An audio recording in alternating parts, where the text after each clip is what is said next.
All right. Now I'm going to go down the attendee list. When I call out your name, please feel free to unmute yourself and say hi. We have a good amount of attendees today, and we're expecting maybe some more. So I'm going to go kind of fast through this process. I'll start off just going down the list with one of our speakers, Kevin. Feel free to say hi. Hi, everybody. Great. Udo Wan. Hi, everybody. Hi. Karen Liu.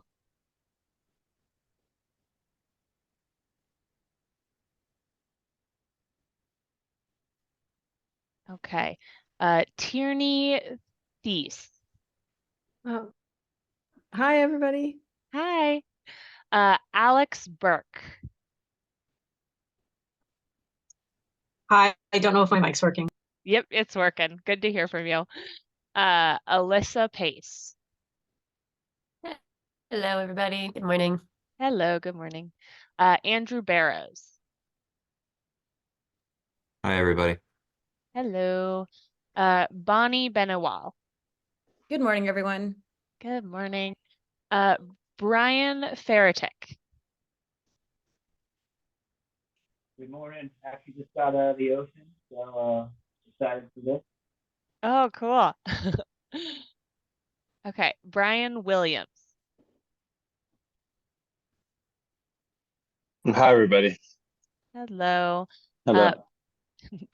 Brooke Truesdale. Good morning, everyone. Very happy to be here. Good morning. Kenyon Breyer. Good morning. Good morning. Carlos Callado. Hi, everyone. Good to see you all here. Good morning. Claudia Tibbs. Hi, everyone. Buenos dias. Good morning. Hi. Desmond Colley. Hey, everyone. Good morning. Good morning. Hannah Monet. Hi, good morning. Good morning. Heather Carroll. Hello, good morning. Good morning. Janet McGarry. Hello. Good morning. Karen Lou, maybe we can try you again if you're able to come off of mute to say hi. And if not, it's fine. Hi, can you hear me? Yes, now I can hear you. Hi. Hi, nice to see Thank you. Great. And then Karina Arzuyan. Hey, everybody. Happy to be here. Excited to hear about Kelp. Great. Happy to have you here. Keisha Kenny. Hi there. Hello. Kevin Gaines. Hello. Welcome, everybody. Hello. Crystal Wood. Good morning. Good morning. Another one of our speakers, Lais Lima. Bom dia. Good morning. Good morning. Larry Chu. Hello, everyone. Happy to be here. Hello. Liliana Bastian. Hi, everyone. Hello. Lilia Lampkin. Hello, hello. Hi. Mark Maravich. Good morning, good afternoon, good evening. Let's Hello. plant some trees in the seas. Nice. Glad to be here. Glad to have you. Another one of our speakers, Melissa Ward. Hi, everybody. Hello. Nate Petrie. Boa tarde, everybody. Hello. Pamela Hetherington. Aloha. Stoked to be here. Thank you. Hello. Glad to have you. Pike Spector. Hey, good morning, everybody. Good morning. Sam Bennett. Hey there. Hello. Yeah. Sarah Hutto. Good morning. Good morning. Another one of our speakers, Sarah Mastroni. Hi there. Hello. Sarah Rosenthal. Hi, good morning. Good morning. Scarlett Schroeder. Hi. Hello. Taylor Worth. Hey, good morning. Hello. Someone is on here as TT.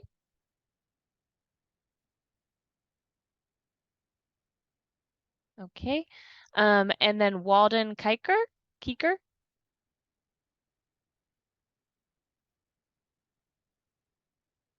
Okay. And then Zinnia D'Agostino. Hi, everyone. Hello, good to have you. We got through the list. I have a few people in the waiting room who I'm letting in right now. Just for the sake of time, I'll start getting going and running through our meeting agenda. So let me go to my next slide. If you've not attended one of our meetings before, I'm going to start off with a little context about what the Blue Carbon Collaborative is. The Blue Carbon Collaborative launched in 2020 as a virtual community with goals to fill information gaps, discuss innovations, and build networks around blue carbon. It was launched by Wild Coast and Coastal Quest at this time. Since then, we've had almost 200 people in our mailing list, and many of you are regular attendants in our quarterly meetings to learn about blue carbon topics and discuss them. Our virtual meetings are open to everyone, but we try to directly engage with our members and partners, build conversations, and encourage participation in the world of blue carbon. So for this quarterly meeting, we want to focus on Kelp. We're going to hear from 4 speakers today who are all involved in the study of Kelp, the carbon cycle related to Kelp, Kelp's carbon sequestration potential applications or metrics related to Kelp, and discussions around establishing carbon credits for Kelp. Our speakers today will share details about their organization's work, updates on the science around Kelp and carbon sequestration, carbon accounting and carbon sequestration methodologies, and their thoughts on whether Kelp should be included as a blue carbon habitat. We'll also discuss what we know and don't know about Kelp and the carbon cycle, and then we'll have about 30 to 40 minutes for you to ask them any questions you might have. Lastly, as always, we'll have a little time for you to speak up and share any blue carbon projects you're working on or any project updates. And then at the end, we'll discuss next steps for this process. Great. So before we start with our speakers, I do want to do a quick poll to hear your thoughts around Kelp, blue carbon, and carbon sequestration. I'm going to open it right now, but the questions are on the screen. Give me a second. Okay, the poll should have just launched if you go to the poll area. We want to hear how much you know about carbon sequestration in Kelp. Do you know a lot? Do you know a little? Where are you at currently with that? We also want to know, this is more of a trivia question, is kelp currently considered to be a blue carbon ecosystem? What do you know about that? And then finally, do you think there's sufficient evidence to suggest that kelp sequesters a significant amount of carbon long term? Basically, what do you think about kelp and carbon sequestration? So I'm going to pull over the responses now. We're getting a good number of people. So to start off, it looks like a good number of people are kind of right here in the middle, with a variety kind of all in the other spots. It looks like a lot of us know a bit about kelp and carbon sequestration, or maybe a pretty good amount, but are looking to learn more. And then, is kelp currently considered to be a blue carbon ecosystem? A little more on the yes side, a little more on the no side, and a good amount of people who aren't sure, which makes sense. And then do you think there's sufficient evidence to suggest kelp sequesters a significant amount of carbon long term? We're kind of evenly divided around yes, no, and I don't know, which tracks with kind of where we are on that topic. There's currently a lot of debate, a lot of differing opinions about whether kelp sequesters a significant amount of carbon. Going back to question 2, is kelp currently considered to be a blue carbon ecosystem? Interestingly, it is not. That's why it's really exciting to discuss this. The current blue carbon ecosystems are mangroves, seagrasses, and salt marsh. Okay, So with that, I'm going to end the poll. Thank you all for participating. I feel like we got a good amount of participation there. I am now going to introduce our speakers. I'll ask that you save any questions for our speakers until the end of the presentations during our Q&A session. You can post questions in the chat while they're speaking, and if our speakers are really quick, they might be able to answer you in the chat. Otherwise, we can all connect once we get to Q&A. So just to give you a little introduction about our speakers today, we'll start first with hearing from Kevin Wilden, the Executive Director of Sustainable Surf. Kevin will be providing some background on kelp, carbon sequestration, and carbon credits, particularly why we want to think about carbon credits and consider a funding mechanism for kelp and carbon. And Kevin will also talk about some of his organization's work around this topic. We will then hear from Lais Lima, a postdoctoral researcher at Scripps Institution of Oceanography. Lais will be summarizing the current state and knowledge about carbon flux and quantifying carbon flow in natural kelp forests, talking about what her lab is currently working on, and giving an overview of the kelp and carbon space and any gaps in knowledge that exist. Then we'll hear from Sarah Mastroni, who is a program officer with Ocean Visions. She'll tell us about kelp, what role it plays in carbon cycling and carbon sequestration, the efficacy of different methods for carbon sequestration with kelp, such as sinking kelp for carbon removal, looking at the carbon dioxide removal benefits in natural kelp stands and other opportunities. And she'll also be connecting all the science to the social aspects.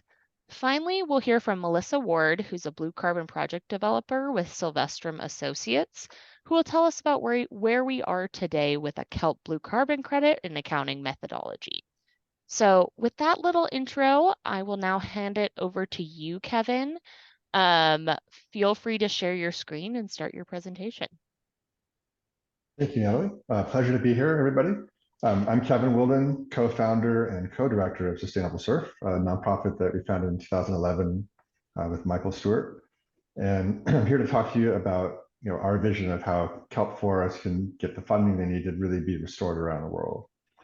Some background about myself: I'm a geologist. I studied climate change in Antarctica in the 90s. And I started getting really interested in this idea of a carbon market like around 1997 when the Kyoto Protocol was signed. And started working in carbon offset development in the year 2000. And I've been tracking this carbon market space for a long time. And so part of my talk is to give you some of my long-term perspective on why carbon credits are potentially a useful tool here. And if we were going to use them, how do we have to use them? So let me share my screen and let's get into this. So let's see here.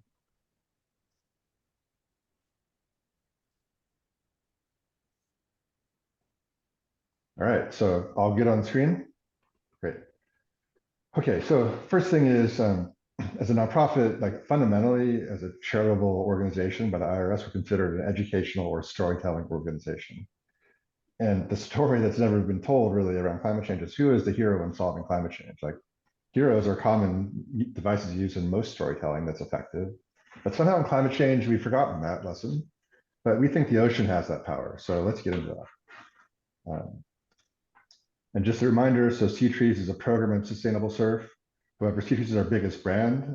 We're most well known for Sea Trees. It's known around the world. But there's a reason why we keep the surf culture in our story, because there's a certain, I guess you could say, coolness factor around surfing that's useful, but also surfing is a very authentic place to tell stories about ocean protection.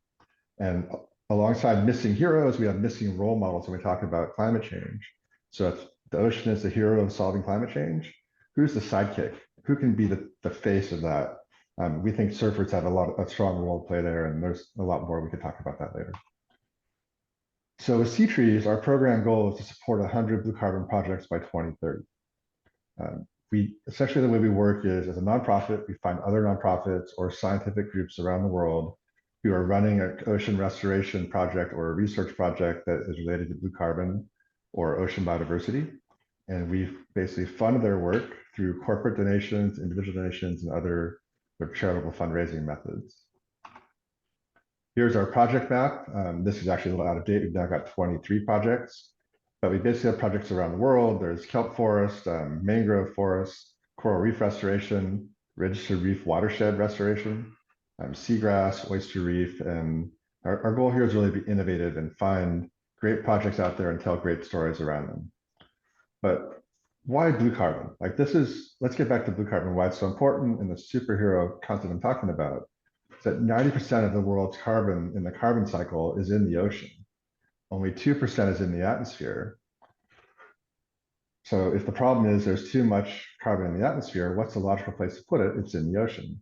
But because of the way carbon policies evolve, being that we're land-based creatures and it's much easier to measure what's happening on land, the majority of the scientific research and policy has been around sequestering carbon in land, not in the ocean. And that's a real problem because the land only holds about 8% of the carbon.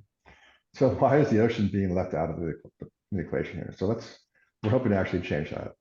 But there's more problems. Like the funding imbalance for oceans is ridiculous, okay? Because oceans absorb 90% of the heat from climate change, but they only receive 4% of the conservation funding compared to land. Like, hello, this is a real problem. Like, how do we solve that? So voluntary markets for carbon could be one way to scale funding because there's a lot of money here, and with good reason. You know, climate change is an existential threat that threatens literally everyone that lives on planet Earth and everything. And we're trying to bring money and incentivize business and our economy to solve this problem that you can't just solve through charity alone, right? So in the voluntary carbon market, there's $2 billion per year that are contributed to carbon projects. That's money that would not flow to these projects otherwise. And half of that is from nature-based solutions, basically enhancing nature's own heating mechanism, its own ability to sequester carbon in some way or another. But again, only 2% of all of that funding goes to blue carbon projects. So let's talk about, let me give you some essential history on why carbon credits are key. And it's actually really about ecosystem markets. So there's a lot of ecosystem markets that have been existing in our society for literally decades. So carbon is one of them. Biodiversity is one that's emerging right now. There's water credits, there's wetland credits, forest credits. Like there's many different ways in which society is trying to find ways to fund the restoration through mechanisms other than just charity, right?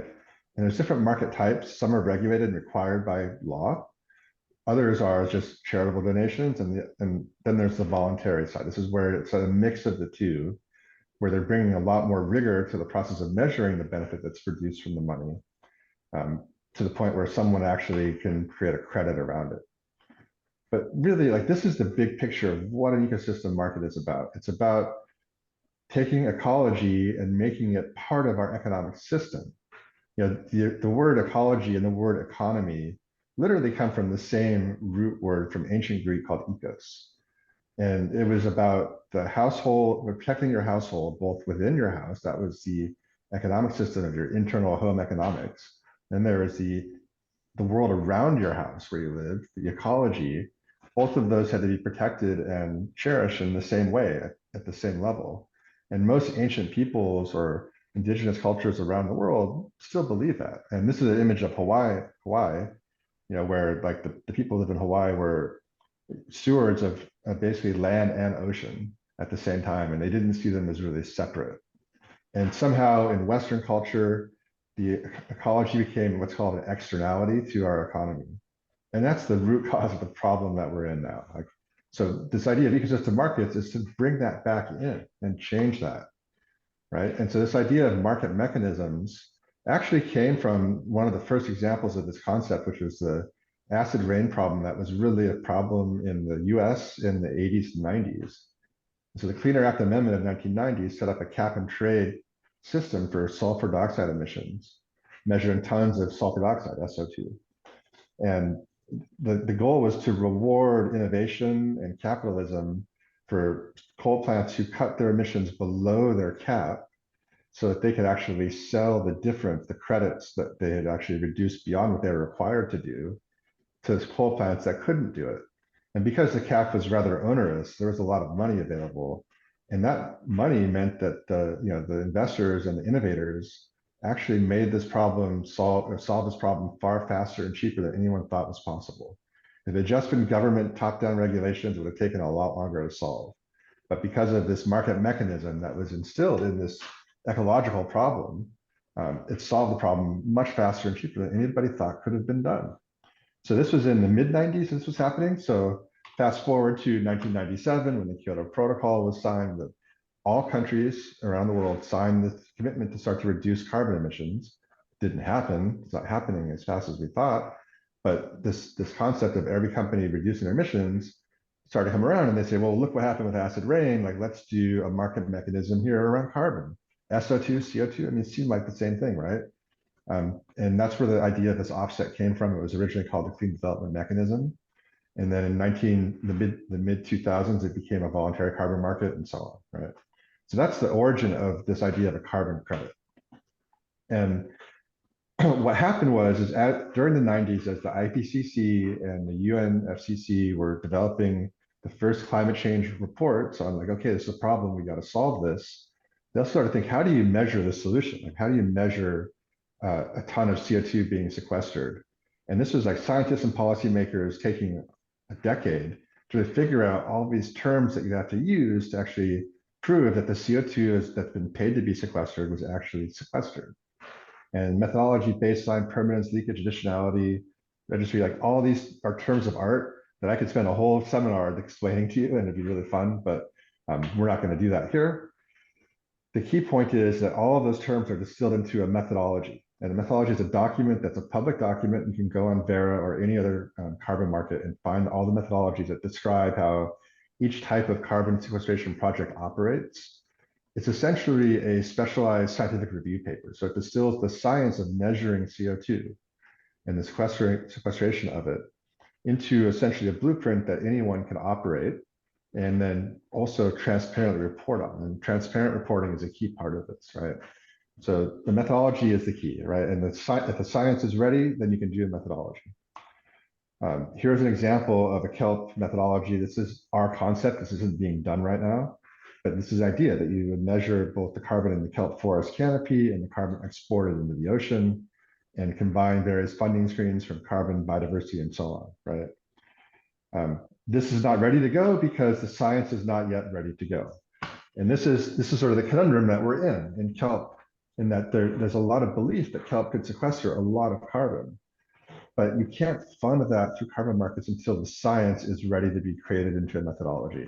So we're going to end this talk with basically an expert in actually writing kelp methodologies. But our next speaker will be talking about, okay, what is the science we have to measure? And before I switch over to Lais, I just want to make a point that kelp forests are much more complicated to measure CO2 than any other forests on Earth. Partly because it's in the ocean, not in the air, because the goal of a carbon market is to show the sequestration of carbon from the atmosphere into another pool of carbon, either the ocean or land, right? So that you can actually measure that change. The problem is that kelp is not directly consuming carbon from the atmosphere. It's actually it's consuming carbon that's dissolved in the ocean. So there's a step that's in between that. So the atmosphere has to basically the ocean has to absorb CO2 from the atmosphere, and the kelp has to absorb carbon, the CO2 from that. So it's actually quite complicated. Also, kelp forests are quite dynamic compared to other forests. Like, the whole idea of a carbon credit of a forest project on land is like trees don't move. Like you plant a tree or you conserve a tree that's already existing, and year after year you can go back and see if those trees are still there and doing what they're supposed to do. But kelp is highly dynamic. It breaks off, it floats away. It might sink in the ocean 1,000 kilometers away and take its carbon with it, but then it will regrow again. And so the management and maintenance of kelp forests is quite a challenge. And if we could use this funding from carbon to do it, then we can actually scale up kelp restoration around the world. And I would also, I didn't have a slide on this, but I should have put one in, is that kelp forests are threatened around the world from climate change. California itself has roughly the 80 to 90% loss of all of its kelp forests in the last 10 years. Extraordinary.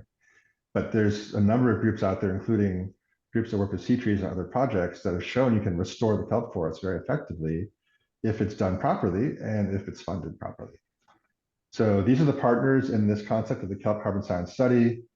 We brought together Scripps, and Dr. Jen Smith is the lead PI on this project that Lais is a postdoc under. And we said, can we do a study where we can do a full soup to nuts study of carbon fluxing through a kelp forest?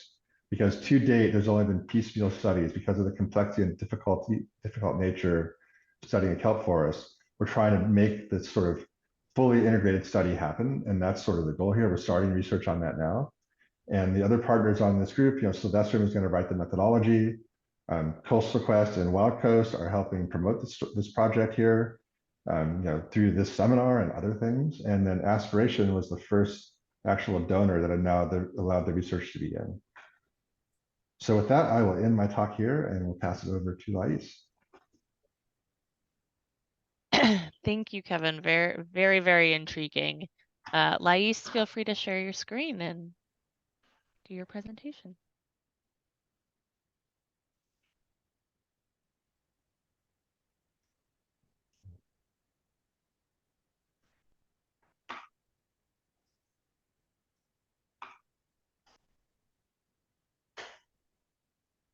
Hi, everyone. Can you hear me well? Yes. Cool. Thank you, Coastal Quest, for having us. I'm very excited to be here to talk to you about kelp forests as emerging blue carbon pathways. Hold on. There you go. Marine ecosystems provide a diversity of potential blue carbon pathways that may vary a lot according to their impact. First, we have actionable blue carbon, as Kevin mentioned. It includes mangroves, tidal marshes, seagrass beds, and they're actionable because they have already been verified as a carbon credit by institutions like Vera, and that's a topic that my colleague Melissa is going to be covering at the end of the panel. And the reason why they became credits is because there's a relatively high scientific understanding supporting that they have a good mitigation impact. There's also non-actionable blue carbon, including coral reefs, for example. And that's essentially because these ecosystems are too low in carbon sequestration potential, so they cannot ever be used as carbon credits. But finally, we have a group of emerging blue carbon, and that's where kelp forests fall into. As you can see here on the schematics, macroalgae ranks relatively high in mitigation impact, but the scientific understanding still leans low. Therefore, it's still an emerging pathway and has not become actionable yet. So let's compare the impact of blue carbon ecosystems. These numbers were drawn from a paper by Howard et al. 2023. It's a review paper. So the numbers you see here is a compilation across many different studies. That's why you see a range, because different studies may calculate things differently and even be controversial at times. Salt marshes, they extend globally from 3 to 6 millions of hectares and sequester about 8 to 9 teragrams of carbon per year. Mangroves extend from 13 to 17 millions of hectares and potentially sequester 18 to 24 teragrams of carbon per year. Then we have seagrass beds going from 16 to 27 millions of hectares globally and sequestering from 11 to 27 teragrams of carbon per year. And then we have kelp forests that account for about a third of the wild global seaweed, extending across 150 to 203 millions of hectares globally, and potentially sequestering 90 to 122 teragrams of carbon per year. And that is more than all of the other blue carbon ecosystems combined. That's why kelp has been under the spotlight as an emerging blue carbon. With that huge potential in mind, that makes us wonder if we could use carbon credits as a financial mechanism for kelp forest conservation and restoration. And as Kevin presented, this question motivated C-Trees to spearhead the kelp carbon science study, partnering with us from Scripps Institution of Oceanography and many other amazing partners across sectors.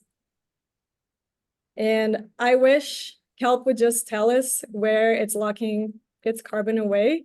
This is a photo of me trying to ask, no luck. In reality, they're making us work for it, and the kelp forest carbon budget, it's a much more complex and dynamic task to tackle. It starts with kelp drawing down CO2 into the kelp forest via a process called carbon fixation, because kelp is photosynthesizing, then investing that carbon in biomass. And this is our standing stock when they form the kelp forest. Here, I want to highlight that the carbon is not sequestered yet. It's just brought into the system, but it's not locked away long-term. So it cannot be considered sequestered at this point. But we do have two major carbon sequestration pathways in kelp forests. The first one is the particulate organic carbon, the POC pathway, which is essentially kelp bits and pieces being buried in the sediment and immobilized long-term. And I want you to keep this pathway in mind because it's related to sinking living biomass of kelp. And the next speaker might be talking to you about the applicability of this pathway. Then we have the kelp DOC pathway. That's another sequestration potential. And the way that dissolved organic carbon can be potentially sequestered is via a process called recalcitrance. So that's the portion of the carbon that kelp is exuding into the water column that is not degraded by physical and chemical factors and microbial factors. So it's the portion of DOC that stays in the water column, and especially in deeper pockets, and can be immobilized and be there long-term. Because this is such a challenging and exciting task, we have assembled a diverse team with different expertises. I work directly with Dr. Smith and Dr. Wegley-Kelly here at Scripps, but we have also other amazing partners for the full project, because we do need to address many different parts of that puzzle. And we are currently fundraising for the full project. Now I'm going to zoom in a little bit more about the research that I do directly, and that's about the kelp DOC. Kelp DOC is considered high potential but low certainty, because some studies say that most seaweed carbon is potentially being sequestered via the DOC pathway. But at the same time, if you look at the figure on the right side, the number of studies done by seaweed's DOC is significantly lower when compared to seaweed POC. And here I want to remind you again that we're talking about the refractory DOC, the RDOC. That's the portion that can be potentially sequestered because it's resistant to microbial degradation. So we are starting a series of lab experiments. We're going to be doing this across seasons. And actually tomorrow, fingers crossed, I'm going to be able to collect samples. We've been having a series of swell hitting Scripps. So we haven't been able to go diving for kelp, but hopefully tomorrow. It's looking pretty calm right now. So hopefully tomorrow we'll be able to get kelp and then start the experiments. Our experiments are going to tackle very basic questions, but they're still unknown, which is about how much DOC is being produced by kelp. And here I'm talking about giant kelp, Macrocystis pyrrhifer. How much is being consumed by microbes, and how much that's changing in response to temperature. Because temperature may change the rate to which kelp is releasing carbon into the water column, and also the quality of that carbon, meaning if it's going to be easier or harder for microbes to digest, which directly impacts how much that can be sequestered. At the end of the panel, if there is an interest from the audience to know more about the methods and the specifics of this research, I have some slides for you, but I didn't want to overwhelm everybody with details about DOC. But if you do have an interest, let me know, and at the end, I can talk more about it. So this is coming soon. Hopefully next year, I can come back to this panel and then show you some exciting results. And efficient management of any kind of resource relies on a really good budget. And for kelp forest, that's not different. Knowing what is the kelp forest carbon budget, it's knowing how energy flows across trophic systems, how energy gets recycled into the kelp forest, how it gets passed on. So it's a very basic question to understand that we still don't have the answers for. And even if we can't create carbon credits from kelp forests, even if that's not financially feasible, doing this research is crucial because especially as the climate is changing, these services provided by these ecosystems may already be changing and we don't even understand the baselines yet. So very urgent matter to study. But to me, the most important reason it still is because we love kelp and we're extremely curious about how these ecosystems work. And we want to get to know better the things we love so we can protect them. Finally, the takeaways from what I just talked about. First, I just want you to keep in mind that kelp carbon sequestration has a high potential, but at the same time, there's a lot of high uncertainty. There's just not enough research around this topic. The kelp DOC pathway is a major knowledge gap that it's being addressed by our project. And that the kelp forest carbon budget must be better understood regardless of carbon credits, because that's how energy flows in these ecosystems and that's how energy gets recycled. Thank you so much for listening. I'll take your questions at the end and let's connect. Thank you so much, Lais. That was really intriguing. And it, like you said, excited to hear updates in the next year or so too. All right, now on to Sarah Mastroni. Feel free to share your screen.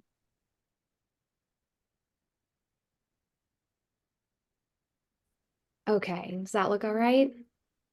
Yes, perfect. Fantastic. Well, thank you. I'm very excited to be here. My name is Sarah Mastroni. I'm a program officer at Ocean Visions, and I am thrilled to be chatting a little bit about kelp and carbon removal. And as Lais just beautifully lined up here, answering these really critical questions that are still remaining in this area. So first, a little bit about this organization, Ocean Visions. So we were founded by a group of leading researchers that were interested in getting solutions out of the lab and really into the real world where they could positively impact the ocean. So we were incorporated in 2019, staffed in 2020. We're now an independent nonprofit, and we are working to build the critical capacity and interest in restoring the ocean's health and climate health as well. And so we are sort of a field building organization. And so to accomplish this work, we work with a network of partners, and you can see them represented in this graphic here. And they span research universities, oceanographic institutions, and practitioner organizations. And we work with these partners to unlock the talent and the resources within their institutions to advance these shared priorities for ocean climate action. So we really have this understanding that this is like an all hands on deck effort. We need people from across many disciplines and around the world. So we're really intentional about working on a small set of really big problems related to the climate and ocean health, focusing on engaging with people in positions to make change happen quickly. And so our strategy, we kind of break it down into 4 parts. We call this our 4 R's. Our first R is reduce. This is all about looking at the ocean and how it can be involved in decarbonization. So think about low carbon blue foods, renewable energy, decarbonized shipping. Next, we have remove. This is where we're going to be chatting today. So this is about looking at how we can utilize the ocean and its ability to sequester and store carbon. We also work in repair, so looking at critical marine ecosystems and how to stabilize them to avoid tipping points. Our sort of first work here is on Arctic sea ice. And then last is reach, and this purposely encompasses everything. And so this is all about the fact that none of this work would be possible if we weren't building a global capacity while we're doing all of this work. Yeah. Okay, so let's talk about carbon removal and sequestration.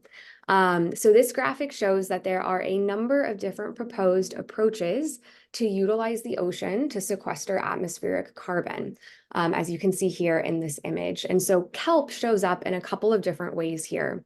So people have proposed growing kelp in the open ocean, like in farm settings. and then purposefully sequestering that carbon that's stored in the biomass. So as Lais mentioned, that could be sinking the carbon to the bottom of the ocean, could also be using that biomass to produce long-lived bioproducts. Another way kelp shows up here is looking at restoring natural kelp stands. So sort of the natural kelp forests that are already in the environment, how do we restore those to allow for the additional uptake of carbon?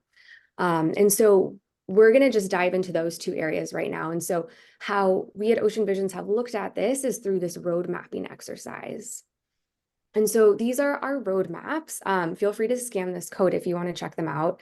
And so we have 5 different technology roadmaps that look at different approaches to sequestering, storing carbon, and then 2 cross-cutting roadmaps. So looking at engaging key audiences, right? The social dimension here is really critical, as well as looking at finance and investment, like how is this actually possible? And important to note that these roadmaps were created through a pretty long process that involved experts across disciplines and around the globe. So they really represent a wealth of knowledge. And they're also updated regularly to stay current. Knowledge is very fast moving in this space. So let's walk through one of these maps. So they all start out with looking at the state of technology. So this is really looking at what is the approach, what is the potential here? Is the potential known? Like what is the level of uncertainty with potential for sequestration? Looking at potential environmental co-benefits and risks. And then very importantly, looking at social co-benefits and risks. Then we go on to development gaps and needs. So for this map, this is all about macroalgae cultivation and sequestration. There are huge knowledge gaps, fundamental knowledge gaps that exist. There are going to be a lot of engineering challenges and needs if one were to delve into this. A global workforce would be needed. As we've heard about, what about a carbon market, right? As well as public awareness and support are quite low for this. And then lastly, we have created a list of first order priorities. And so this really maps the critical actions that would advance knowledge and ultimately advance people's ability to make decisions in these areas. Okay, so let's look at our blue carbon restoration and carbon sequestration roadmap. So as we've heard, typically blue carbon is considered, we have like our 3 typical habitats: seagrass meadows, mangroves, and salt marshes. We did choose to include kelp here as part of blue carbon. And so when we're thinking about natural kelp beds to increase carbon sequestration, really what we're talking about is restoring habitats. So are there areas that either have degraded kelp forests that we could help to grow? Are there areas where maybe there weren't forests before, but now the conditions are suitable to grow forests? And so we have to consider a lot of questions, though. A lot of questions come up around that, as kind of already been outlined by Kevin and Lais. So where is the carbon? How much of it is there? Is it, how much carbon is in their tissue? When that living tissue breaks off naturally, where is it going? How much of that is being degraded by microbes? How much of that is being remineralized? How much of that is sinking to the ocean floor? So there's a huge number of questions around where this carbon is actually going. And obviously that's critical to the interest here. And so if you're interested in looking at this roadmap in more detail, I would invite you to take a look at it. But to super boil it down here, a couple key takeaways is that there are a lot of co-benefits to restoring natural kelp beds. These benefits span from increasing biodiversity, increasing water quality, buffering coastal communities, increasing food security. The list goes on and on and on. So there are a lot of benefits to doing this type of work. With that being said, overall, there's going to be a lower carbon sequestration potential because of sort of a simple equation of there are only so many suitable habitats for kelp restoration to happen. So there's kind of a natural cap. Okay, so what if we were just able to grow a ton of kelp in other locations, right? So like in the open ocean, areas where there aren't natural kelp stands. And then we could take that biomass and do something with it. So we're not so worried about how much of it is breaking off, where that carbon's going. We're going to take that carbon purposefully and do something with it. So that is what this next roadmap explores. So looking just at this macroalgae cultivation for intentional sequestration. And so again, this map is looking at, okay, what is our state of knowledge here? Well, we have farmed seaweed for thousands of years. So there's actually a lot of knowledge around how to farm seaweed. Key development gaps, there's a lot of science that has to be done. There's some really serious engineering challenges and needs, especially when you think about scaling something up like this. And then again, this question of a carbon market. And so then we also detail some first order priorities. And again, this is the like very in a nutshell version here. Explore this more online if you would like, but boils down to there is a lot of research that's needed. There is no existing policy or governance frameworks to support the research and field trials, and this is a really big obstacle. And then there are a lot of supporting infrastructure needs, and that spans models, in-water tools for tracking, and then a lot of protocols. So a lot of this stuff just doesn't exist yet. And so I want to dive into this question of more research being needed. This has been coming up again and again this morning. And so since we outlined this as a critical first order priority, we decided, okay, let's dive into this. Let's do something about this. So we convened an international working group of experts to actually draft a research framework that contains a detailed set of field trials that would answer these fundamental outstanding questions about actually growing and sinking seaweed for carbon sequestration. If you want to scan this QR code, it'll take you directly to that report. And so what we found over, I think, 9 months of working with about 25 experts is that there's a lack of knowledge, but there is no lack of opinions in this space. And so what we came up with was this really detailed and rigorous report, and it includes a list of critical scientific questions that need to be answered. It then goes into detailed guidance on experimental designs for field trials that would actually get at answering these questions. Cost estimates, because none of this is cheap. And as we've heard earlier, there's not a lot of money that's actually being pushed into this sector at the moment. A budgeting tool that actually allows you to manipulate different factors to try and see how much this would cost, and then a list of oceanographic assets and infrastructure that could be useful to this endeavor. And so this is just one example of work that really needs to happen in this space in order to answer these critical questions around kelp and carbon. This is really scratching the surface here. So if this is interesting to you, I would invite you to check out our website. We have all of those resources there. Also, feel free to shoot me an email if you'd like to chat more about this as well. And I look forward to our questions in just a little bit. So thank you so much. Great. Thank you, Sarah. That was very interesting. And like you highlighted, very interesting to hear the connections between everybody's different presentations and work. Yeah, I'm learning a lot. All right, Melissa, now over to you. Feel free to share your screen.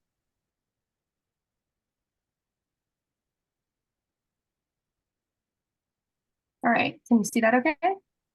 Yes. Okay, great. So I am last, so I will try not to be too repetitive here since we've already had a lot of great information from everybody else. But I am speaking today with my Sylvestrum hat on, representing a team that is composed of myself and these other folks on the slide, leading the effort to develop a methodology for carbon credits for seaweed within the voluntary carbon market, and what those projects could and should look like, which merges all of the science needs and also all of the sort of market mechanism issues. So it's quite an overarching effort that requires lots of participants, many of whom are on the call today. So I just wanted to, as always, upfront start with the fact that we're talking a lot about carbon today, but we probably all on this call already know that kelp forests and seaweed are very valuable from perspectives other than carbon. So even if they didn't remove any carbon at all, we should still be supporting their conservation and restoration. And that comes from benefits from fisheries. They're important in local nutrient cycling. They provide tourism values. There's a lot of industries based on kelp. They're culturally significant. And all these pictures are ones I've taken from California's kelp forests. And if you spend time up there, you probably see these critters. So, you know, there's some estimates that place their value at $500 billion per year, like external of carbon. So it is just one added benefit. And we're looking for financial mechanisms to support the conservation and restoration using carbon market funds, but it's not the only service out there. The other kind of framing that I think is important is to acknowledge that we absolutely have to cut emissions. And there's no doubt in anybody's mind that that is essential and should be the main priority. However, if we want to meet our goals, we also have to include these negative emissions approaches. So that means carbon removal. So we are not suggesting that we do not also do things like solar, but also it's an all hands on deck situation. And so carbon markets represent one way to do that, along with other, approaches. And there are many approaches to do carbon removal. There are some engineering-based approaches like ocean CDR and alkalinity enhancement. The nature-based approaches, like if you think about the services on the last slide, even if they sequester relatively less carbon, the reason we're trying to reduce emissions is so that we can achieve these societal outcomes, which are things like supporting our fisheries and retaining resilience to climate change and food availability and preventing community displacement. So while some engineering solution might have a higher carbon value, it's not simultaneously providing those other values. And so looking to nature-based solutions as a portion of the voluntary carbon market is really a win-win situation, regardless of the carbon value they provide. And so we are trying to use carbon market funds and other financial mechanisms to achieve those outcomes. So that is sort of the best way to consider it. It's not an either or, and it's not that we're letting companies off the hook for their emissions. It's looking for creative ways to support the services that we all know we need and want to retain. So with that said, the voluntary carbon market offers one way to do this. And its basic principle, as Kevin mentioned, arose around cap and trade. But there's now an appetite not just for mandatory compliance-based carbon credits, but for voluntary credits. So put simply, this means that some company would pay money to restore, in this case, a kelp forest. And by doing so, they would generate some carbon credits, and then they could either retire those credits and claim the emissions reduction or sell those in the carbon market. That's the very basic principle. But of course, there's lots of players in that space. So who verifies those credits? How would, I don't know, an airline, Amazon, Salesforce go about finding a project? How do they connect with projects on the ground that are good? Then who implements that project? Probably someone from Air France doesn't know how to restore a kelp forest. So how do they connect with those people? Then what methodologies do they follow? Who writes them?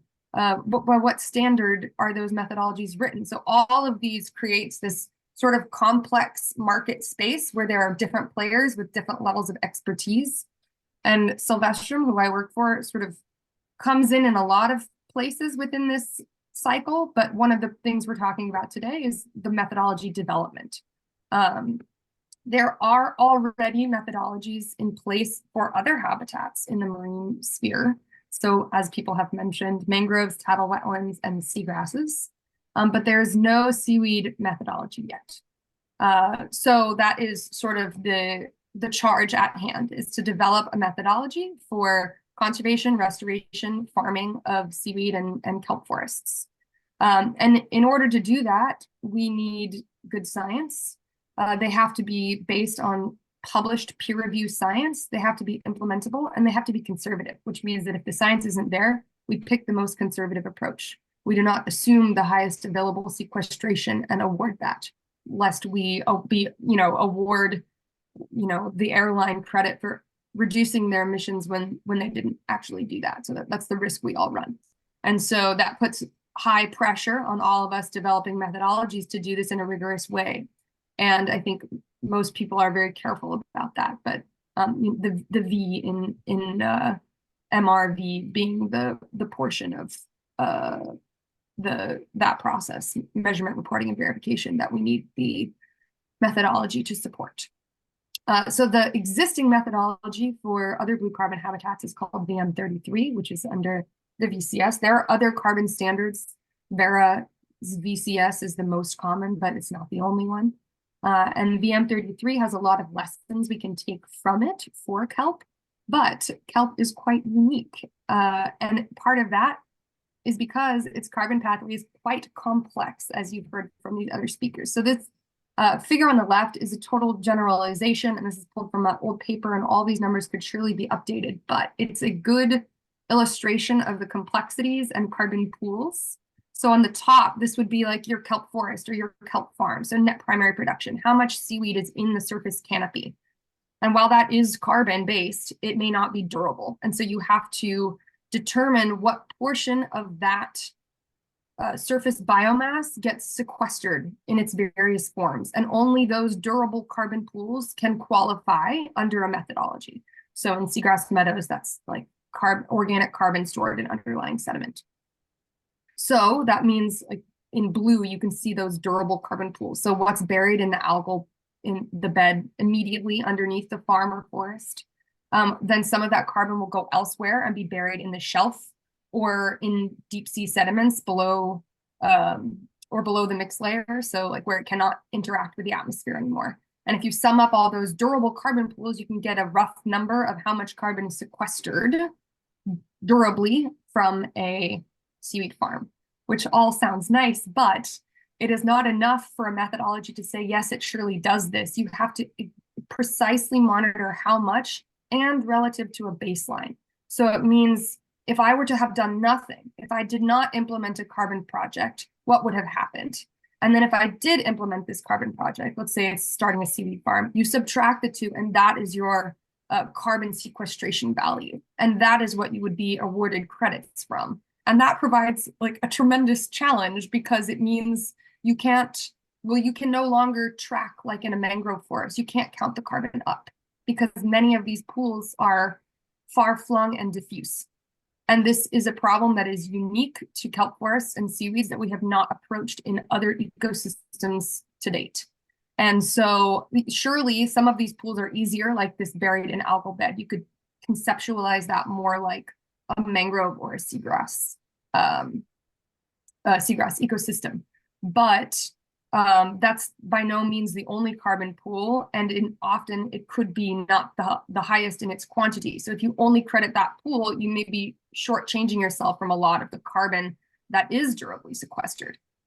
So anyway, these are some of the challenges, and each of those carbon pools come with their own unique challenges. So for example, recalcitrant DOC that Lagis was talking about, it's very small, it is diffuse. For what timeline does it remain recalcitrant or resistant to degradation? If it's 5 years, we don't count it. If it's 40, we could count it. So, but you can't track a individual cohort of molecules very easily. It requires advanced modeling, and those are not things that Vera has had to approach so significantly with other methodologies. So we're having to do a lot of rethinking how reliable are these models? Like, are we willing to set credits based on those kinds of things, and how certain are we?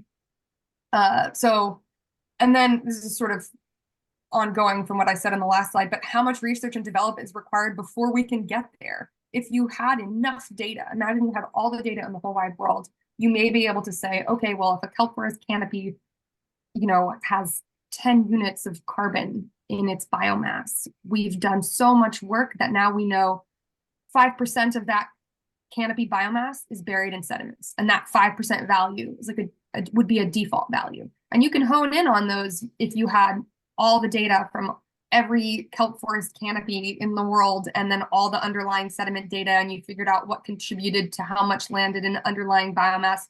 And then a project would be able to just apply that value, and they wouldn't have to go measure anything. But we're clearly not there yet for kelp forests. And this is like how IPCC default values work. It just requires a lot of data to hone in on how those linkages are made, and we do not have those linkages yet. But how much research and development do we need before we can get there? And that's still sort of an open question. So I clearly don't have time to walk through all of the problems and challenges associated with writing a methodology, but those are some of the really sticky ones that I just mentioned. But there are other challenges, particularly when you think about risk. So there's a buffer pool of credits. So, you can imagine in a forest, if there's a wildfire, if you got credit for 100% of the area that you restored, and then there was a wildfire that knocked out 10% of your forest, you would then have sort of lost the credits. You would have gotten credit for stuff that wasn't there anymore. So they create a buffer pool to account for that. And that's a little easier to conceptualize with a forest and a wildfire.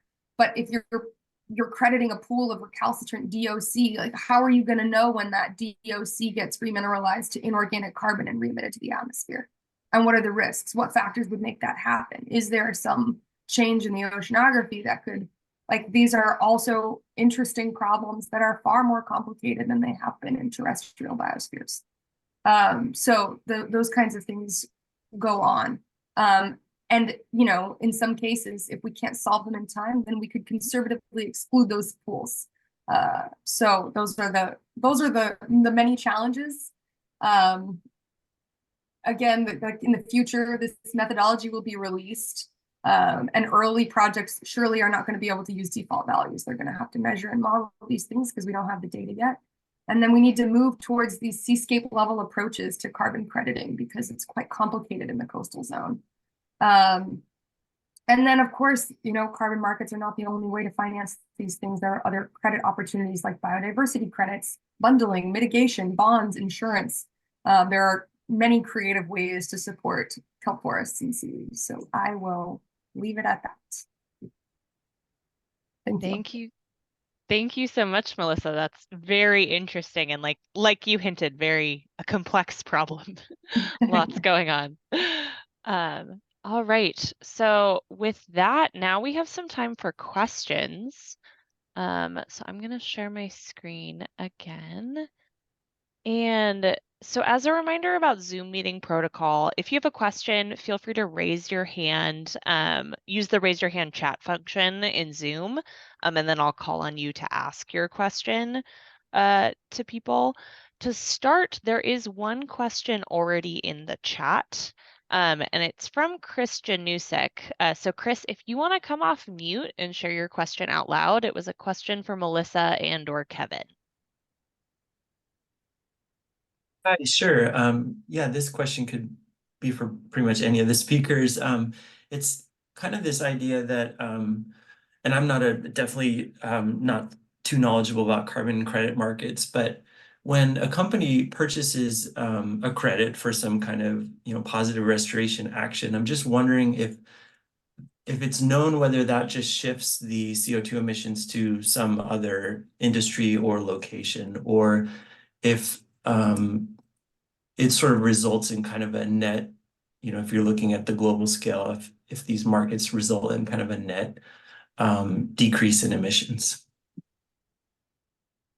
So I could take that real quick. So yeah, it's a complicated problem. The key thing to understand is that a carbon credit is not meant to replace emissions reductions. We've all said that.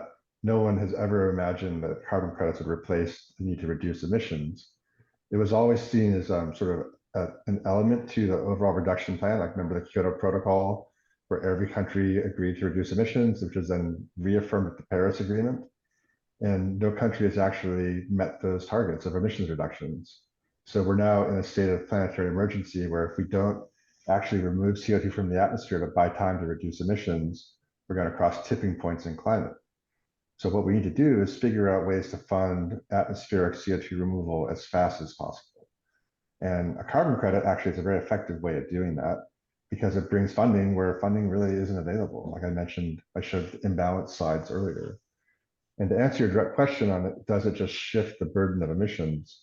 So carbon credits are meant to be retired. So when they're sold, they're retired and can never be sold again. So that if a company needs to reduce its emissions, can't reduce them all through operations, it has to buy credits to go net zero, then they can buy new credits again. And that way they're supporting the nature-based solutions. I mean, I wish it was a simpler thing to describe. It's part of the reason why there's so much sort of confusion around this process is because it is really complicated.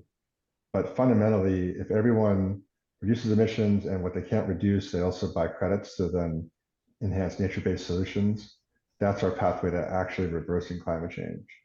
So. Yeah, in order for a credit to be generated, it has to be like verifiably reduced in advance. So if somebody buys and retires that credit, they can't do so preemptively in any way. So theoretically, the credit generated has already reduced its, ton of CO2.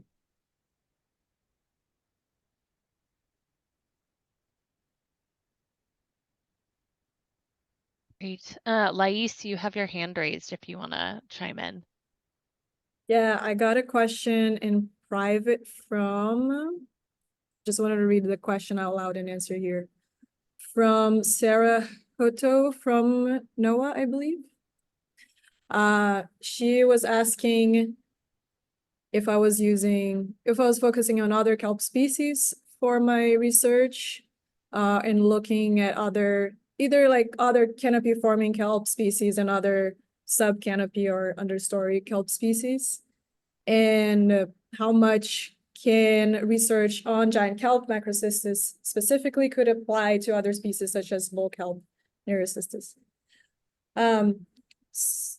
Specifically comparing macrocystis and neurocystis, there's not that many research, as I said, about comparing species, but there is a good paper by Weigel and Pfister, 2021, that they compared how much DOC is released by these two species off of Washington State. And bull kelp seems to release more DOC than giant kelp in that environment. But I will highlight that in that environment, macrocystis is less dominant. So I don't know if there's it's just not necessarily a site where macrocystis is thriving. Maybe here in the south, then macrocystis could be releasing more DOC than up north. And also they didn't measure how much of that turns into RDOC. So maybe even when some species is releasing more DOC, that DOC can still be can be easier for microbes to consume. And then we never know how much that balances out the amount they're putting out and the amount that's being degraded by microbes. We have the intention to also include other species if the project can be fully funded. We're starting with macrocystis because it's the most important canopy forming kelp species here where we are and in many places in the world. But the La Jolla Kelp Forest where we work at, most of it not necessarily most of it, but a lot of the sites have very little macrocystis at the moment. It has more of the understory species. So if we neglect to also measure the understory species, would be underestimating the potential of kelp forests as a whole to contribute to the whole carbon budget. So in summary, species may vary a lot. We still need to get more data. Some things might be transferable, but I think a lot of it could be very specific to each species. And that's what we want to tackle in the future when we get more funding for this project. Great, thanks, Lais. Scarlett Schroeder, I see you added a question into the chat. Do you want to come off mute and say it out loud? Sure. I had heard this is a question about the voluntary carbon markets, and I'd heard that a ton of carbon is relatively cheap. I have no idea if that's true or not, but I was just wondering how that affects the international push to either reduce and restore these blue carbon ecosystems, and if it's worth funding that versus doing the overall paying others for the generated credits, and how that dynamic works, and what else plays into that decision. I can jump in really quick. So the blue carbon credits are worth roughly 10 times the value of any other carbon credit out there. 5 to 10 times. There's one, they're so scarce, but two, everybody who's buying credits loves the idea of supporting ocean restoration. I just don't understand why there's not more money available to do the research that we're talking about, because if it could be done, then we could really scale up carbon funding for kelp forest restoration and frankly every other blue carbon project out there. So I hope that answers your question. Melissa, do you want to add anything? Yeah, sure. I mean, Kevin's, I agree that the price of carbon is a fickle thing. It depends on what type of carbon credit is being generated, and generally nature-based solution projects have higher carbon prices, and you can go view various indices for carbon prices. And some of that comes from the fact that a lot of companies want to do these nature-based solution projects, and they're willing to pay a higher carbon price for a project that has these kinds of co-benefits and looks good and all of these things. And so like whether or not it's worth it to do a project or not is a like very subjective question. I think everybody here would argue, as I stated, that like we should always be doing these projects regardless of the price of the carbon. And then you hear things like, you know, just Running Tide or something did a project which generated credits that were like $150 or a ton or something. And that's more indicative of the like cost of the project versus the offsets and what the credit would have to be to cover the cost of that project. So like, anyway, like people are willing to invest more or have a higher price of carbon for a project that is hitting all of these other co-benefits. So if you're coming at this from a purely financial, like return on investment and want the highest margin of investment return possible, then probably a kelp forest restoration project isn't going to be more beneficial than like investing it into the stock market. And that's not necessarily what we're suggesting. We're trying to leverage people's interest and ability to fund kelp forests holistically and use a market mechanism to do that. But it doesn't necessarily mean that like the ROI is super high. And then I guess like even within that though, if you think about a project, even not seaweeds, but like a mangrove forest, for example, if you're restoring 2 hectares of mangrove forest and you're going through the VCS, you're still responsible for all of the costs of all the different parts of that cycle. And yet the area that's generating credits is quite small. And so the economics of that would map out differently as if you were restoring 100,000 hectares, where a lot of those steps are required regardless of the size of the project, but the area that's generating credits is different. And so the like cash flow analysis from those 2 projects is very different. And that sometimes I think you might hear that like it's not worth it to be a carbon project. And that I think is where that comes from. Thank you. Appreciate the insight. And then next, Andrew Barrows, I see your hand raised. And then after that, Alex Burke, I see your message in Zoom that your mic is broken. So I'll read your question after that. And then I'm seeing more hands come up. So Andrew and then Alex, and then we'll keep going. Yeah, I guess this is just kind of open to everybody on the panel, but I guess do you think, so I know that there's not, I guess, on a political standpoint, anything set in stone yet with like a carbon credit program or a carbon tax program that's been initiated. But I know that there are a lot of companies, even some in like the blue carbon field, that are kind of initiating these like early on carbon credits. And I guess in your guys' opinion, do you think that doing so is inherently dangerous without the proper science being done on it? Given though that we also have the time frame of like we need to, you know, do things quicker rather than be slow, but we also need to be safe and make sure we're not actually making systems worse. I guess if anybody has any opinions on that. I can jump in. I always seem to go first. I have a pretty strong opinion on this one. I've been sort of in this space for a long time, and it's like the tipping points that we cross in climate means we got to go as fast as possible. But there needs to be some certainty. If someone is buying a carbon credit, they're funding, you know, a nature-based solution through a carbon market mechanism. There needs to be certainty that the money they gave made a difference. And without the science showing that, you can't do it. I think it's pretty risky.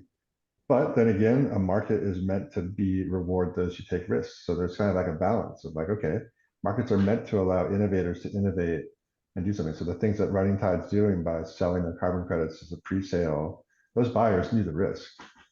You know, I think that some of their marketing was maybe a little overboard, but the buyer wasn't surprised at all. And it's because once those stories get written, because the value for the buyer, like especially the corporate buyers, is the stories they tell then to their customers and their employees and others, right?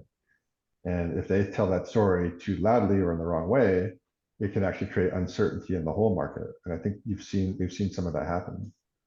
Yeah. And that's been much stronger in other areas, not just blue carbon, but like on land-based projects like Red Plus and others. But I mean, for me, the innovation is absolutely critical. And I think that biodiversity markets are going to allow a lot of that funding to flow in a way that's far more innovative and can allow the money to scale up, because carbon is so much tuned for land projects.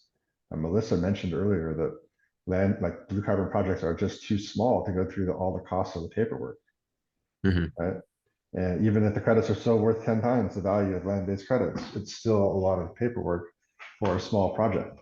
So biodiversity credits may actually be able to step in, and that's what we're working on right now, is a biodiversity solution. Yeah. And I agree with you on that. I'm just curious if, like, say, you know, the science is emerging in this field and progresses, but then I guess evidence shows that maybe some of the efforts that we're doing early on might actually be counterproductive, is then they're going to have to be a like accountability kind of protocols that have to be put in place for some of these companies taking those early. There's very little credits being issued. Like I think Running Tide did 100 credits or 1,000 credits, right? It's just minimal. It was more story than credits. And like as Melissa also said, methodology doesn't get written until the peer-reviewed papers are published, and not just one, but many, right? And we're not even there yet. That's what we're trying to get to. That's why Lais is doing the research to get the peer-reviewed papers published on key areas. That's why we created this study in the first place, is to get the peer-reviewed papers on all the key elements of how you measure carbon from a kelp forest.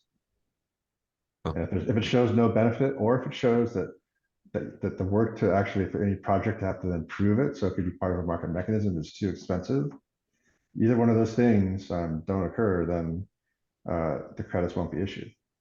Gotcha. All right. Thank you. A lot of great questions. Okay, now I'm going to read Alex Burke's question. Their question is, how much blue carbon, including kelp, is in private versus public land, in state versus federal/local? How does that work with carbon markets logistically? And does a policy framework exist anywhere? Cap and trade, for instance, seems to only allow private landowners to sell credits. I can try to take that question. I really, Sarah, I feel like you probably know the answers to lots of these questions, so interrupt me if you want to speak. So, I mean, there's no privately owned kelp in the US, and the state waters goes out to 3 nautical miles and the EEZ to 200.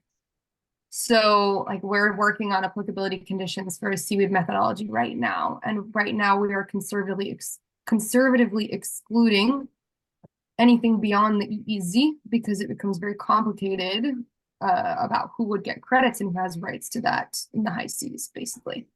And so that's sort of like a bigger question.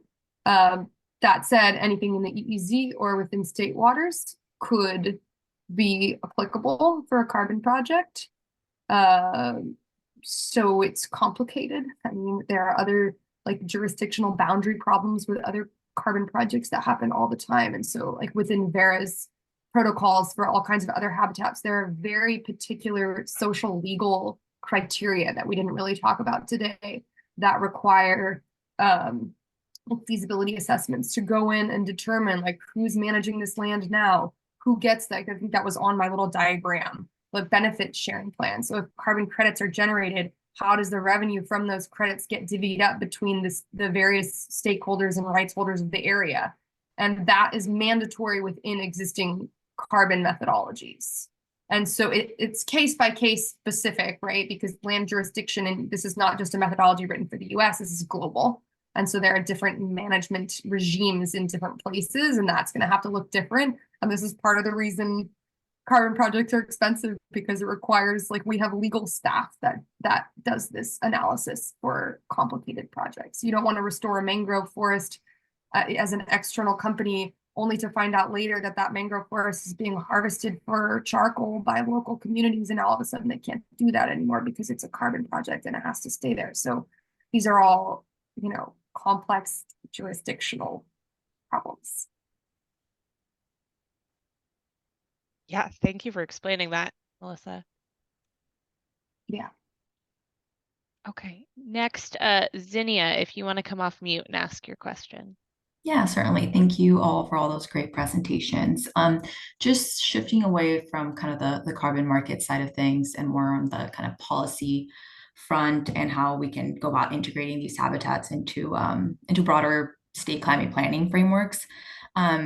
So given that there's no IPCC protocol for like kelp, I'm curious how close you think we are to being able to account for these habitats, kelp, into like subnational greenhouse gas inventories for a state for like California per se. Do some of the same complexities still apply? For instance, like what state would account for the carbon sequestration in their inventory, since kelp carbon might be distributed across a large area? I'm just curious if you could speak to that a little more. Yeah, I can try to take that one too. I'm on the state committee right now that's working on improving models and goals for greenhouse gas inventories, representing the ocean habitats, wearing a different hat. And for seaweed and kelp, we're very far from including those in California's greenhouse gas inventories.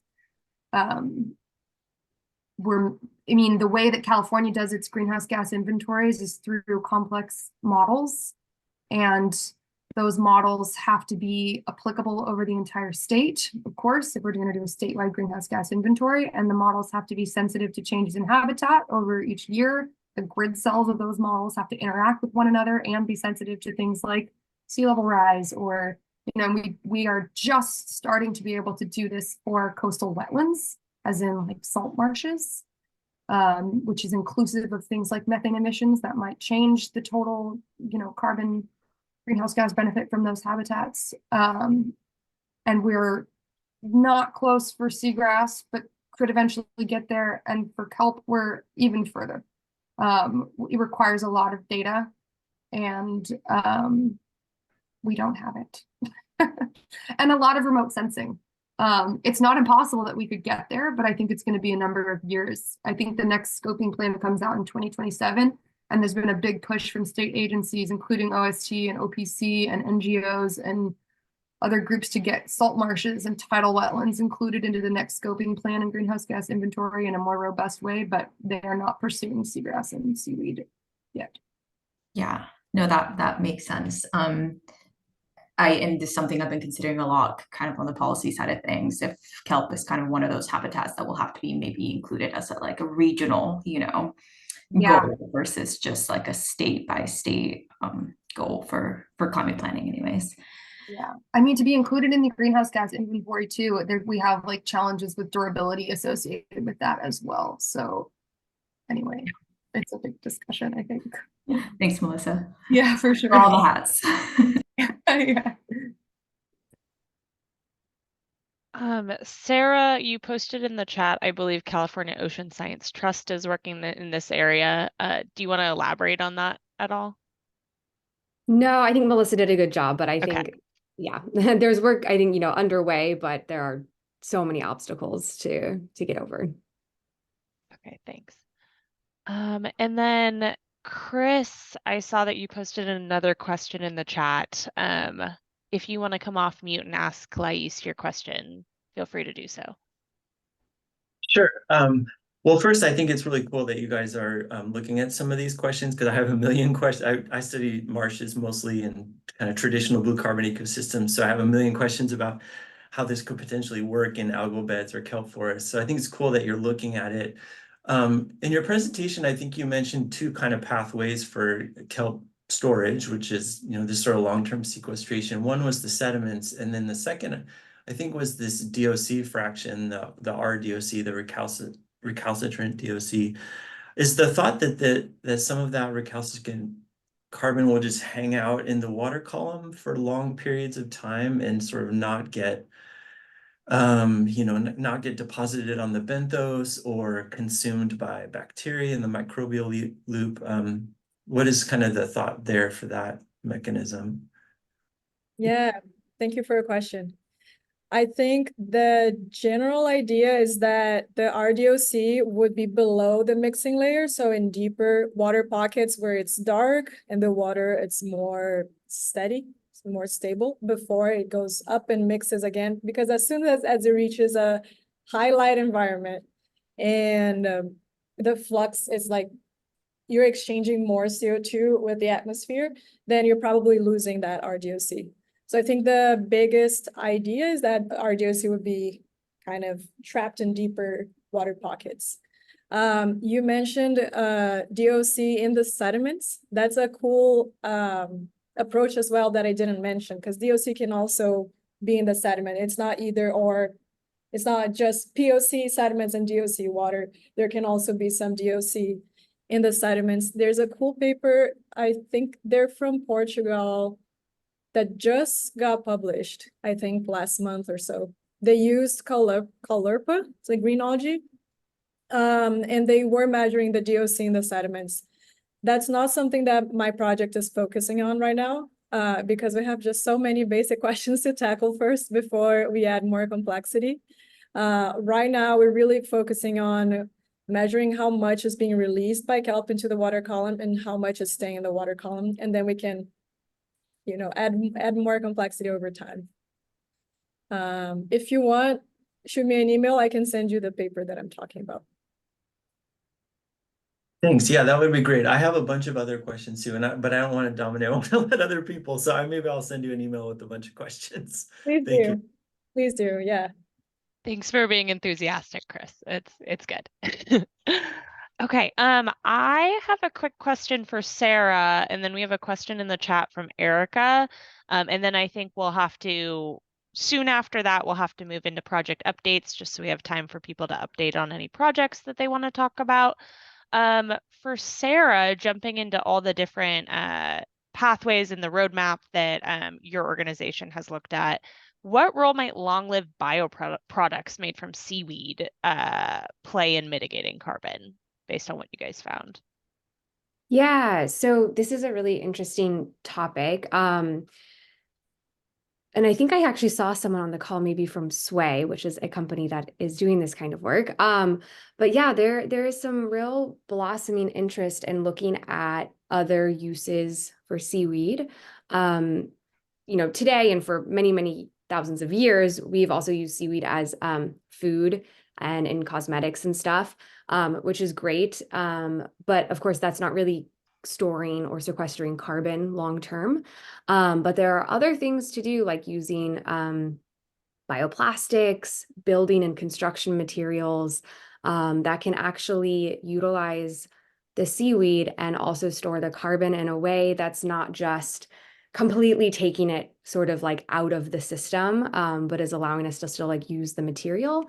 And so there's a paper by Rod Fujita at the Environmental Defense Fund that explores this. He's done a lot of work in this area, but it's a really interesting, I think, area to explore, especially looking at different financing mechanisms for restoring and growing kelp forests. Yeah, so definitely something to keep an eye on, I would say. Yeah, that's really interesting. And Kevin Gaines shared in the chat that he makes a kelp dog treat with giant kelp called Baja Naturals, which is pretty cool. Love it. Well, cool. Yeah, so then we have two questions still in the chat. So Erica Morgan, feel free to come off mute and ask your question to the group. Great. Can people hear me okay? Yes. All right. Well, mine was a kind of a poorly worded question, I think, but it has to do with the role of remote sensing here. I have some experience in the industry and have been kind of waiting and watching the science to see what and how these technologies might be able to contribute to the research that you're doing. And I'm very interested in any experience any of you have along those lines. Have you used any remote sensing technologies to assist in your research and capture any of the data that's needed? What's the state of these applications, I guess, is my question. I can say a couple of things on that. Remote sensing is essential in most carbon projects. I mean, we're talking about projects that can be tens to thousands to 100,000 hectares. There's absolutely no way someone could go out and monitor all of that on their own. It's impossible. So all voluntary carbon markets for the most part rely on remote sensing. And in a future in which this is possible in kelp forests, I wouldn't imagine it would be any different. You can tell a lot of stuff from remote sensing data now that we're getting more and more advanced satellites. And you know, I'm sure, as you're well aware, we can tell more than just coverage now. So I imagine it will be essential. I mean, at present, when we're grappling with so many fundamental science questions, there's a lot of things to be done that don't have remote sensing involved, but in a like overarching carbon project perspective, it will be required. If I can just follow up quickly, yes, that's certainly a statement of the applications for the future. What are the specific applications you've seen or utilized in your own work? How are you using these technologies in the work that any of you have been doing? Yeah, so for a carbon project, if we use mangroves as the easiest example, some project proponent would say, okay, we want to do a carbon project. There's 50,000 hectares of degraded mangroves. Can we do it? Like, how do you know if that's degraded or not? Well, we will go pull satellite images. You'll take a look. You'll split up the project area to see what's intact, what's completely devoid of mangroves, what looks degraded, how much restoration would be required in each of those areas. You might split that up, and then you would probably go ground truth that, and then you would end up with an assessment of what the preliminary carbon project would look like before you even implemented that project. So that's a single example, and you could see how that would translate to kelp forests as well. Great, thank you. I would also like to add something on the remote sensing topic, which is you can go too far saying remote sensing gives you all the data you need. A lot of the controversy in the last couple of years on sort of forestry projects is that there's been some papers published by scientists in their academic institutions saying that with remote sensing, we can verify whether a project works or not, a carbon project is working or not to protect forests. And they're trying to create baselines and stuff all with remote sensing. But in reality, a forest where people live in it and either consume it or don't consume it because they're incentivized not to through the sale of carbon credits, you need to have on the ground in the forest data as well. And some of the controversy that happened in the past year came from people going too far with remote sensing. Remote sensing is essential, absolutely. But there's also no substitute for actually on the ground, like in the water data and measurements. And that's actually a lot more important. And the methodology and the science is designed to incorporate all of that data and distill it into what is the best way to actually measure the carbon benefit from the project. I will add just a couple things. First, the disclosures that I do not work directly with remote sensing, and our project currently does not include it. But our full proposal that we are envisioning to tackle the whole carbon budget, remote sensing is a component to monitor the canopy, so the standing stock of kelp. So that's already what's been used to monitor how well the kelp forests are doing as far as coverage in California. So it would be very useful for monitoring the standing kelp, but not so much for calculating how much is being sequestered. So it's a piece of the puzzle, but like Kevin said, it wouldn't be able to inform even if the carbon would be directly sequestering or not. Another really cool application of remote sensing is that I've seen some papers that show they can distinguish between big kelp groups. So if we're getting giant kelp macrocystis, they could distinguish from the understory kelp, which is the Pterogophora and other understory species, and then the deeper ones. So teasing apart which kelp species is around could be also huge application in the future. But currently would be more to inform what does the kelp canopy looks like, but less so how much carbon it's sequestering. Thank you for all the great answers, everybody. There's one last quick question. If Desmond Colley can come off mute and we can answer it relatively quickly, then we can move on to project updates. Desmond, feel free to ask your question. Thank you. Yeah, just question for anyone. Does coastal upwelling, so like we see here in California, does that work against like bottom carbon storage? Because if we're looking at like kelp drifting to the bottom, being decomposed or ending up as organic matter, organic carbon at the bottom. Would upwelling like counteract that? Like, would it just essentially be bringing it back up to the surface? So, thank you. Yeah, of course, I can answer real quick. That's a really good question. And for the full proposal, we do want to we're including coastal modelers that know more about the dynamics, especially because of upwelling, because it's such a huge ecological component for kelp forest here.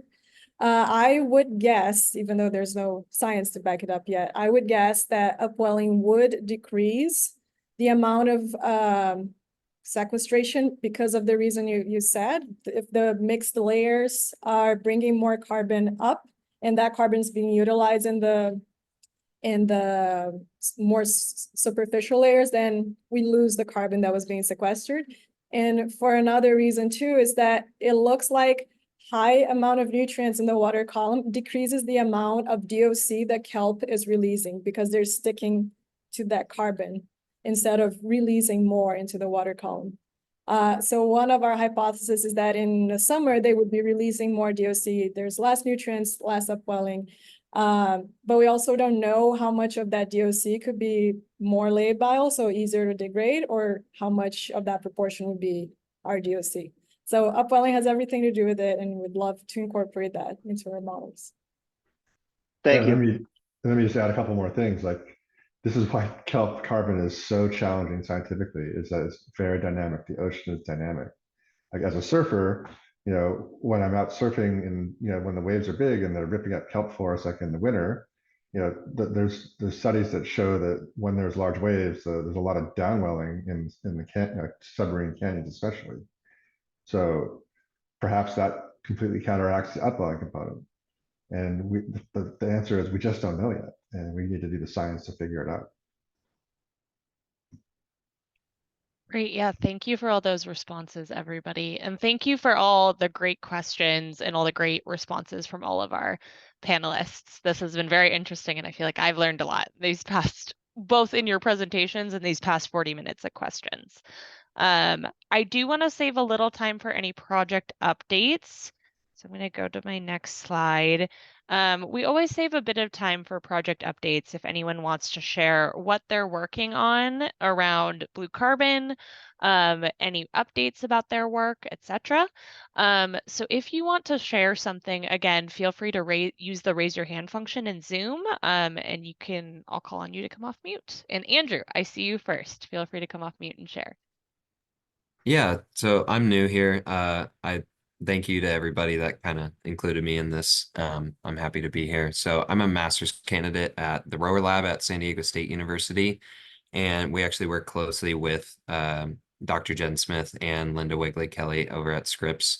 Our lab's been an expert in kind of understanding how carbon fluxes move around coral reefs and how microbes are affected in those systems. And so similarly to Lais's projects, we're addressing a few of the knowledge gaps, and one of that being there's been a lot of work done on trying to get this algal biomass past the thermocline, which is around like 1,000 meters, and it's extremely difficult to do naturally.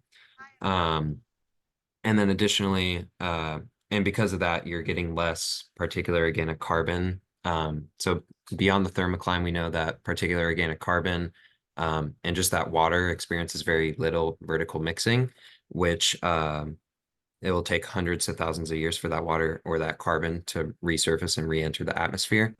And additionally, we hypothesize that adding all of this carbon to a system through the algal biomass, you would actually be adding some algal-induced acidification, which would then lead to that recalcitrant or refractory DOC being more readily available for microbes, which could induce something called co-metabolism. And so we're investigating that science, making sure that we're not actually making things worse by giving them a lot more food. And so we have a system called flocks, or floaters coupled to sinkers. And so it addresses kind of two of those gaps where we're able to ensure that we could transport algae beyond the thermocline really efficiently. And then additionally, it's able to mitigate and buffer any algal-induced acidification It's kind of currently provisionally patented, so I can't talk too much, or I can if you want to talk to me afterwards a little bit more about it. But yeah, I'm just happy to be here. We're also looking to collaborate with people and fundraise as well. So I'd love to talk further with anybody. I already have like a few emails down and stuff, so I'll probably reach out to a few of you. But yeah, really grateful to be here. Thanks for sharing, Andrew. Interesting to hear about your work. Okay, now on to Sarah Hutto. Feel free to unmute. All right, thank you. I just wanted to share that we at Sanctuaries recently published part 3 of our Blue Carbon and MPAs report series, and I'll drop a link. We essentially quantified carbon stores in our marine sediments in the surficial layers and mapped kind of carbon storage hotspots. And this was in the entirety of the Farallones and Cordell sanctuaries, which ranges from about Point Año Nuevo up to Point Arena. So if anyone's interested, check that out. This is in follow-up to reports we published in 2021 and actually had some help with Melissa Ward and probably a few other people on this meeting to attempt to quantify kelp carbon export as well as whale carbon and looking at carbon in our tidal marsh and seagrass sediments. So we have an ongoing blue carbon initiative at the sanctuaries just to better understand our carbon resources, ultimately so that we're ensuring that we're protecting our carbon sequestration and storage areas. And so I'm hoping this marine sediment carbon analysis will inform our seabed protections and better understanding the impact of disturbance events and activities that we even permit at the sanctuaries. That is it from me. Thank you. Great. Yeah, thanks for sharing, Sarah. Very interesting. All right, Melissa, now you can share. Hi, yeah, I know I've spoken a lot today, but I did just want to share a couple of things from the other hats that I'm wearing. One of them is that California just released its targets, which I just linked in the chat, which set acreage targets for marine habitats, among other goals for things like monitoring. And that was a process that I participated in through an assembly bill. So if you want to take a look at the latest set of targets for the coasts, that is in that link. The other thing that I wanted to highlight that I just thought might be interesting to the group is that San Diego has a new seaweed farm called Ola Farms that I've been working with a little bit, and I dropped their link in the chat also if anybody wants to scope them out. They're just looking to put product out in the next year, so fun to hear about a local seaweed farm. That's it for me. Very cool. Yeah, thanks, Melissa. Yeah. Okay, Keisha Kenny, now over to you. Hi there. My name is Keisha, and I'm the Marine Restoration Director at Orange County Coastkeeper. Just want to say thank you for all the amazing presentations today. I learned a lot. I just want to share about a project that we're working on. We do living shoreline restoration projects here in Orange County. We've done one in Newport Bay and one in Long Beach, and we are now transitioning to doing a new project in Seal Beach National Wildlife Refuge, where we restore oyster beds and eelgrass beds. And right now that in Seal Beach National Wildlife Refuge, we're addressing coastal erosion in addition to the co-benefits of just general habitat restoration and carbon sequestration, etc. But if anyone is interested in living shorelines or seagrasses or oyster restoration, I'd love to chat with anyone. Thank you for letting me share. Yeah, great. Thanks for sharing, Keisha. Okay, and then Sarah Rosenthal, feel free to come off mute. Hi, everybody. I'm Sarah, and I'm a master's student at UC Davis. And I've been working on a project all year with some people who are actually here as well, Hannah Money, Alex Burke, and Desmond Colley.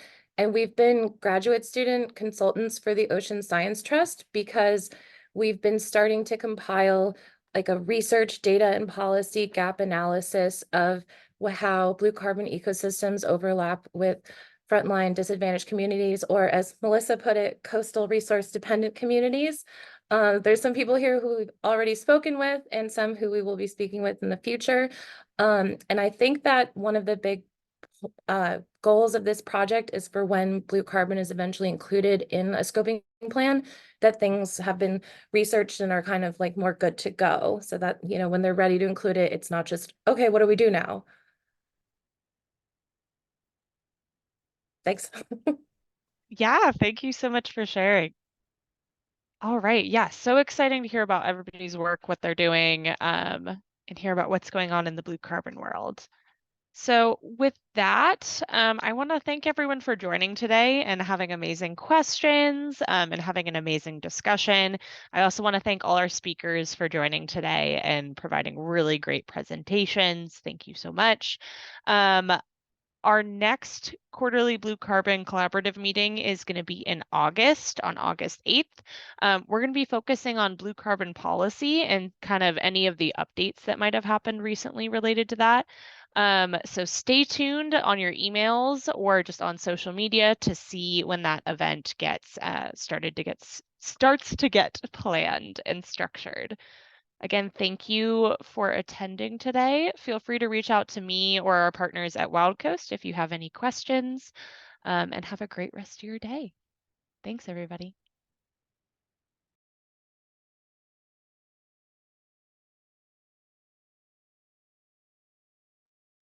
Thank you, everybody.